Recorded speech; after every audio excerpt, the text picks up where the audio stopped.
Төртінші тапсырмаға қарайық. Өрнектерді оқы. Бізге бірнеше өрнек берілген. Міне 6 өрнек. Осы 6 өрнек қандай өрнектер екен мән берейік. Мына жерге бірінші өрнекке қарайық. 40, 14, 58. Бұл саннан тұр. Бұл өрнекті біз санды өрнек дейміз. Астындағы өрнек д азайту 25. Бұнда әріп бар. Әріп болған жерде біз оны әріпті өрнек дейміз. Мына санды өрнектің мәнін таба аламыз. Табуға болады. Ал мына әріпті өрнектің біз мәнін таба алмаймыз. Оның мәнін табу үшін мына әріптің орнына біз сан қоюымыз керекпіз.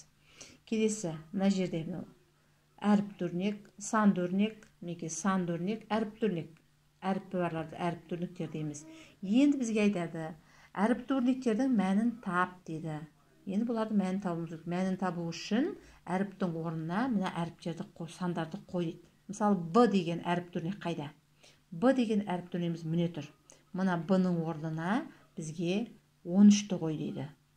13-ті қойып, өрнекті шығар дейді. Бұны шығарамыз. Б-ның орнына 13-ті қоямыз. Қосу, мінекей. Бұның орнына 13-ті қойдық. Ары қарай осылай жазамыз енді. Түгел. Қосу, жақшаның ішінде 70 азайту 15. Орындаймыз тапсырманы. Бірінші жақша орындалады. Жақшаны орындаймыз. 70-тен 15-ті аламыз. Біз екінші асыр баған түрінде келдік. Сондықтан черновикке баған түрде есептегеніміз тиімді. 70-тен 15-ті қалай азайтамыз? Мінекей. 0-ден 5 алынбайды. Сондықтан 7-нің қасындағы 7 ондықтың 1 ондығын 0-ге береміз. Сонда біздің 0-ымыз 10 болады. Енді мына 7-нің 1-ін алып кеттік. 7 неше болып қалды? 6 болып қалды бұл жерде. Жазып қойған тиімді осылай. Ары қарай 10-нан енді 5 аламыз. 5. Мына жерде 6 болып қалды. 6-дан 1-ді аламыз. 5. Сонда шығады жақшаның үстінде 55. Ары қарай енді жақшаның сыртын орындаймыз. 13-ке 55-ті қосамыз. Оны да баған түрінде көрсетіп кетейін. 55-ке қосамыз. 3-ке 5-ті қосамыз. Қосылады оп-оңай. Сондықтан жаза қоямыз. 8.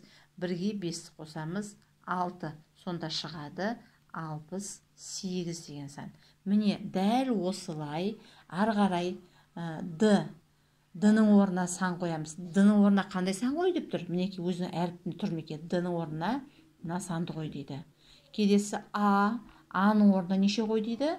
А-ның орнына мына 31-ді әкеліп қой дейді. 31-ді әкеліп қоямыз да өрнекті жазып мәнін шығарамыз.